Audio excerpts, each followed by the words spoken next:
नमस्कार मित्रांनो, मी प्राध्यापक संतोष बोर्डे आपल्या बोर्डेज करिअर अकॅडमीच्या यूट्यूब चॅनलवर स्वागत करतो. मित्रांनो, बृहन्मुंबईची मानव संसाधन समन्वयक कनिष्ठ या संवर्गातील रिक्त पदांची जी जाहिरात आहे ती प्रसिद्ध झालेली आहे. ही परीक्षा जी आहे ती सरळ सेवा भरती अंतर्गत ही परीक्षा होणार आहे आणि या परीक्षेच्या संदर्भातली संपूर्ण माहिती या व्हिडिओमध्ये मित्रांनो मी तुम्हाला देणार आहे की ही नेमकी परीक्षा जी आहे ही परीक्षा IBPS घेणार आहे का TCS घेणार आहे, याची शैक्षणिक पात्रता काय असणार आहे, नेमका पेपरचा पॅटर्न कसा असेल, काय काय कुठल्या कुठल्या सेक्शनला किती मार्क्स आहेत, म्हणजे विषय कुठले असतील, त्याला मार्क किती आहे, मार्कांचं वेटेज किती आहे आणि बाकीच्या ज्या शर्ती आणि अटी आहेत त्या काय काय आहेत.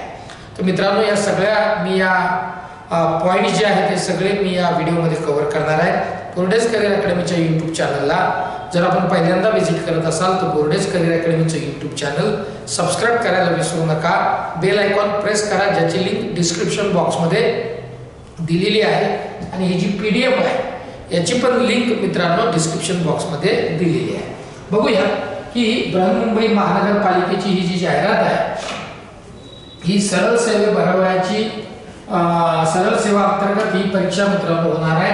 ऑनलाईन वस्तुनिष्ठ ही परीक्षा असेल आणि पद कोणतं आहे तर मानव संसाधन समन्वयक कनिष्ठ हे पद आहे. ठीक आहे. आता याची वेतन श्रेणी आणि बाकीची जी माहिती आहे ती आपण बघूया. बघा मित्रांनो, पदाचं नाव मी आता सांगितल्याप्रमाणे मानव संसाधन समन्वयक कनिष्ठ. वेतन श्रेणी जी आहे ती आहे 25,500 ते 81,100. पदांची संख्या किती आहे तर 38 आहे आणि गट कोणता आहे तर क आहे. इथं समांतर आरक्षण मित्रांनो दिलेलं आहे, ते तुम्ही व्यवस्थित वाचून घ्या.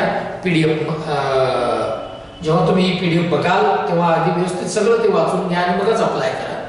त्यानंतर मित्रांनो, दिव्यांगांकरता शैक्षणिक पात्रता जी वेगळी नेहमीप्रमाणे असते तीही इथे दिलेली आहे, हे पण व्यवस्थित वाचून घ्या. आपण महत्त्वाचे पॉइंट्स कव्हर करू. दिव्यांग उमेदवारांकरता काही सूचना आहेत त्याही वाचायला पाहिजे जर तुम्ही त्या कॅटेगरीमधनं अप्लाय करणार असाल तर. बाकी समांतर आरक्षण मी आता सांगितल्याप्रमाणे महिला आरक्षण, त्यानंतर खेळाडूंचं आरक्षण आहे. पुढे बघूयात माजी सैनिकांचं आरक्षण आहे. आवश्यक असणारे त्याला प्रमाणपत्र, प्रकल्पग्रस्त, आर्थिकदृष्ट्या दुर्बल घटकातील EWS त्याच्याबद्दलची पूर्ण माहिती, मागास प्रवर्गातील. आता आपण बघूयात मित्रांनो, महत्त्वाचं की त्याला वयाची अट किती आहे, वयोमर्यादा किती आहे. तर मित्रांनो, अराखीव जो गट आहे म्हणजे त्याला खुला जो गट म्हणता येईल किंवा प्रवर्ग म्हणता येईल, किमान 18 वर्ष आणि कमाल 38 वर्ष. मागास प्रवर्गातील जे उमेदवार आहेत किमान 18 वर्ष, कमाल 43 वर्ष. ठीक आहे. ही त्याची वयाची अट मित्रांनो आहे, वयोमर्यादा आहे. बाकी माजी सैनिक उमेदवार, प्रकल्पग्रस्त, भूकंपग्रस्त उमेदवार, खेळाडू उमेदवार, अंशकालीन पदवीधर, दिव्यांग उमेदवार यांच्यासाठीचं जे वेगळं आरक्षण आहे त्याच्यात आपलं वयाची जी सूट दिलेली आहे ती आपल्या नेहमीप्रमाणे ती इथे पण आहे. आता मित्रांनो, याची शैक्षणिक अर्हता काय लागणार आहे, क्वालिफिकेशन काय याला लागेल जेणेकरून याला अप्लाय करता येईल. तर मित्रांनो, शैक्षणिक अर्हता जी आहे ती आहे उमेदवार हा मान्यता प्राप्त विद्यापीठाचा पदवीधर, कोणत्याही शाखेतील पदवी परीक्षा प्रथम प्रयत्नात 45% गुणांसह उत्तीर्ण असणं आवश्यक आहे. किंवा हे जर नसेल तर किंवा उमेदवार मान्यता प्राप्त विद्यापीठाच्या अभियांत्रिकी मधील कोणत्याही शाखेतील पदविका परीक्षा प्रथम प्रयत्नात 45% गुणांसह उत्तीर्ण असणं आवश्यक आहे. ही महत्त्वाचं आहे मित्रांनो. त्यानंतर उमेदवारांनी मान्यता प्राप्त शिक्षण मंडळाच्या माध्यमिक शालांत प्रमाणपत्र परीक्षेत किंवा उच्च, हे महत्त्वाचं आहे मित्रांनो, किंवा उच्च माध्यमिक शाळा प्रमाणपत्र परीक्षेत मराठी व इंग्रजी हे प्रत्येकी 100 गुणांचे विषय घेऊन उत्तीर्ण असणे आवश्यक आहे. ठीक आहे. MSCIT ची जी परीक्षा आहे, उमेदवार संगणक ज्ञानाची MSCIT प्रमाणपत्र परीक्षा उत्तीर्ण असावा. ही एक महत्त्वाची याच्यामध्ये शैक्षणिक पात्रता मित्रांनो अर्हता इथे टाकलेली आहे. बाकी पुढे जाऊयात आपण. ऑनलाईन परीक्षा मित्रांनो ही होणार आहे. स्वरूप कसं असेल त्या परीक्षेचं तेही बघूयात आणि अभ्यासक्रम काय असेल तोही मी तुम्हाला सांगणार आहे. बघा मित्रांनो 5 विषय आहेत वेगवेगळे. त्याच्यामध्ये मराठी भाषा आहे, प्रश्नांची संख्या 10 आहे, गुण 20 आहेत. इंग्रजी भाषा प्रश्नांची संख्या 10 गुण 20. सामान्य ज्ञान प्रश्नांची संख्या मित्रांनो 10 आहेत आणि गुण 20 आहेत. बौद्धिक चाचणी ही पण प्रश्नांची संख्या 10 आणि गुण 20 आहेत. असे या 4 विषयासाठी 40 मिनिटं आहे. ऑब्जेक्टिव्ह म्हणजे वस्तुनिष्ठ बहुपर्यायी हे परीक्षेचं स्वरूप आहे. त्यानंतर मित्रांनो 5वा जो विषय आहे, जो सेक्शन आहे, तो आहे मानव संसाधन समन्वयक पदाच्या अर्थाशी निगडित विषय. 7 प्रश्नांची संख्या आहे. याला गुण म्हणजे मार्क आहे 120. पुढे जाऊ.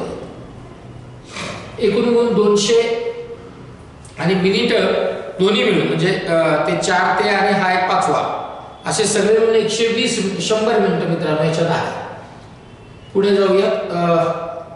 आता याच्यामध्ये जो अभ्यासक्रम असणार आहे तो काय असेल तो आपण बघून घेऊया.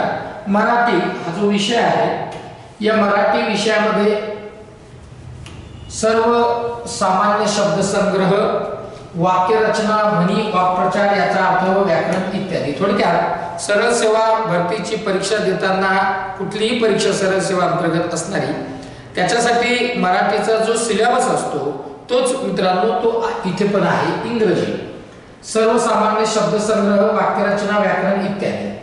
सामान्य ज्ञान याच्यामध्ये बृहन्मुंबई महानगरपालिका क्षेत्राचा भूगोल, सामाजिक इतिहास, हवामान इत्यादी स्थानिक बाबींची वैशिष्ट्यांची याच्यात माहिती विचारण्यात येणार आहे. बौद्धिक चाचणीमध्ये तर मित्रांनो सगळी बौद्धिक चाचणीमध्ये पण ते सगळे टॉपिक मित्रांनो त्याच्यामध्ये आले. मानव संसाधन समन्वय कनिष्ठ पदाच्या अर्थाशी निगडित जो विषय आहे तो इथे दिलेला आहे.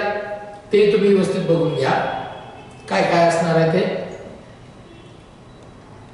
इथे कार्यपद्धती दिलेली आहे की नेमकी कार्यपद्धती या पदाची काय असते याची पण पूर्ण माहिती मित्रांनो याच्यात दिलेली आहे. तर ऑनलाईन जे ऍप्लिकेशन आहे, अर्ज जे आहे, रजिस्ट्रेशन ऑनलाईन करायचं आहे, तर हे रजिस्ट्रेशन 24 तारखेपासून मित्रांनो 24/2/2024 पासून हे सुरू होत आहे. 24 फेब्रुवारी पासून आणि लास्ट डेट ऑनलाईन रजिस्ट्रेशनची असणार आहे 15 मार्च 2024. परीक्षा शुल्क जमा करण्याचा कालावधी मित्रांनो सेम तोच आहे. 24 फेब्रुवारी पासून सुरू होईल आणि 15 मार्च 2024 पर्यंत तो चालेल. परीक्षा शुल्क काय असेल तेही बघून घ्या.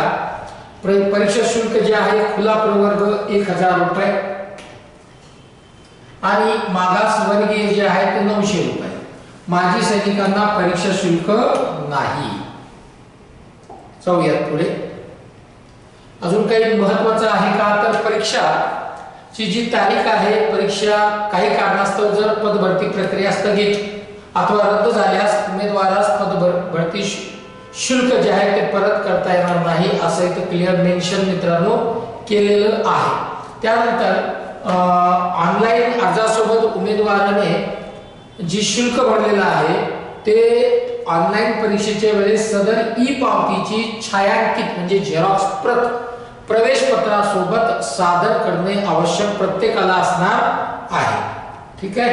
ऑनलाईन अर्ज करायचा मित्रांनो त्याची पद्धत इथे दिलेली आहे, कसा करायचा आहे, काय करायचं आहे त्याच्याबद्दलची संपूर्ण माहिती इथे देण्यात आलेली आहे. ती व्यवस्थित वाचून घ्या. आता हे नेहमीप्रमाणे जे अपलोड कसं करायचं आहे, त्याच्यात डॉक्युमेंट्स काय अपलोड करायचे आहेत, प्रमाणपत्र कोणकोणते लागणार आहेत त्याच्याबद्दलची सगळी माहिती मित्रांनो याच्यामध्ये दिलेली आहे. आणि मला असं वाटतं की एक्झामच्या दृष्टीने म्हणजे ऑनलाईन रजिस्ट्रेशनच्या दृष्टीने जे जे काही महत्त्वाचं आहे ते सगळे पॉइंट आपण याच्यामध्ये कव्हर केलेले आहेत. बाकी याच्या संदर्भात या जाहिरातीच्या संदर्भात जर का काही तुम्हाला डाऊट्स असतील, शंका असतील तर कमेंट बॉक्समध्ये कमेंट करायला विसरू नका. आणि बोर्डेज करिअर अकॅडमीचं हे यूट्यूब चॅनल जे आहे ते सबस्क्राईब करा, जेणेकरून तुम्हाला वेळोवेळी या सगळ्या ज्या जाहिराती आहेत त्याची माहिती सगळ्यात आधी तुमच्यापर्यंत पोहोचेल। आणि मित्रांनो, या सगळ्या सरळ सेवा ज्या परीक्षा आहेत त्याच्यासाठीची रेकॉर्डेड बॅच बोर्डेज करिअर अकॅडमीचं ॲपवर ते अवेलेबल आहे। ही बॅच तुम्ही जॉईन करू शकता। याच्यासाठी मित्रांनो तुम्हाला ॲप मात्र सगळ्यात आधी डाउनलोड करून घ्यावं लागेल आणि मग त्याच्यामध्ये सगळ्या सरळ सेवा भरती अंतर्गत जितक्या परीक्षा होतील त्या सगळ्यांची तयारी तुमची याच्यामध्ये मित्रांनो होणार आहे। चला इथेच थांबतो। जय हिंद, जय महाराष्ट्र।